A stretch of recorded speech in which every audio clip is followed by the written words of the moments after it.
Satan's nature. Fall and redemption. The extremely vast distance from me by the one who once rebelled against me, the all-enlivening strength, has also tremendously reduced the effect of strength, and thus the spiritual substance, which was once full of life and strength, deprived itself of strength and finally turned into the hardest substance, because even spiritual substance hardens if it is so infinitely far away from me that it is no longer affected by my strength of love. The process of hardening of spiritual substance is synonymous with the emergence of earthly matter which, due to my will, took on shape. Thus, all of creation is fundamentally such hardened substance, my once emanated spiritual strength which nevertheless originated from me as something supremely perfected in essence. This perfect spiritual substance was constantly permeated by my strength of love and thereby able to create and work without limitation like me. I am the original source of strength and everything in existence depends on this source of strength. Nothing apart from me exists with independent strength at its disposal, and thus a detachment from me and my strength also means complete disintegration, since it would not be possible to receive a flow of strength from anywhere else.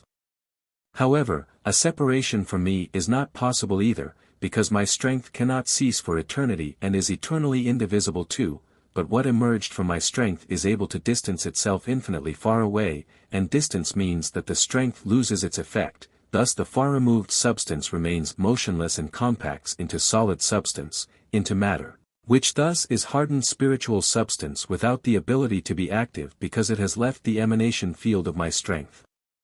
of love.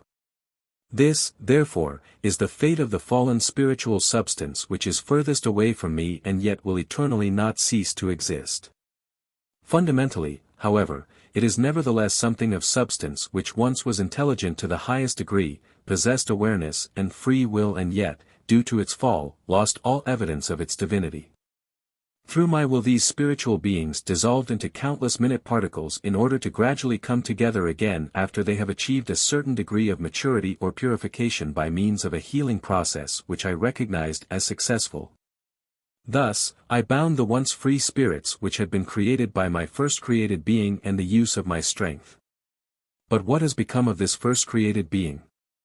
Since its fall this being has been wandering about to and from as a spark of strength trying to use its remaining strength to illuminate everything my will has taken away from it, not to enliven it but to increase its own strength in order to surpass me myself, that is, my strength. The spiritual substance constrained by my will does not react to this illumination simply because it is not giving it life. But as soon as it becomes the entity again after the infinitely long path through creation, when the individual minute particles have gathered again and as a unit embodies itself in the human form and thereby regains its self-awareness, it will respond again to the endeavors of the first created being, my opposing spirit. It allows itself to be blinded by the spark, for this spark does not illuminate, it is just a deceptive light that dazzles the eye in order to obscure its view completely, just as his strength became ineffective due to the apostasy, due to the infinitely vast distance from me.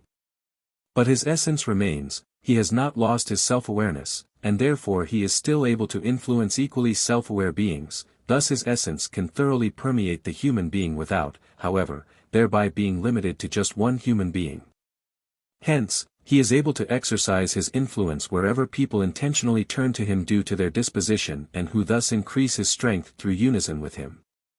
He only uses his remaining strength to work against me, he constantly tries to elevate himself with the help of people who submit themselves to him.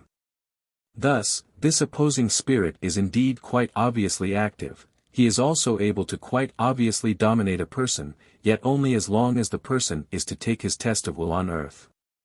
If he has achieved his aim to win people over for himself then he nevertheless has merely aided the hardening of spiritual substance again and forfeited his strength, so that he himself will also be completely lifeless as soon as he is no longer able to cling to people who provide him with their energy of life. And this is the case when a period of salvation approaches its end, when he has drawn the majority of people into the abyss and the others are completely devoted to me. Then he himself will be completely deprived of his strength, then he, too, will be in a constrained state, he will be chained, until he is able to tempt people in the same manner once more, until people themselves get to the state again that they increase his strength, until they more or less loosen his chains themselves all over again as a result of their wrong will for matter, which submits to my adversary's will and thus raises his position of power once more, which becomes ever more evident in every period of salvation the closer it gets to the end. For this reason every period of salvation will start in peaceful harmony as a true paradise on earth and end with satanic activity until even the last spiritual being has been taken away from my adversary, until he himself is so weak that he will ask for strength from me, until he himself will return to me into his Father's house, which he once had left of his own free will. Amen.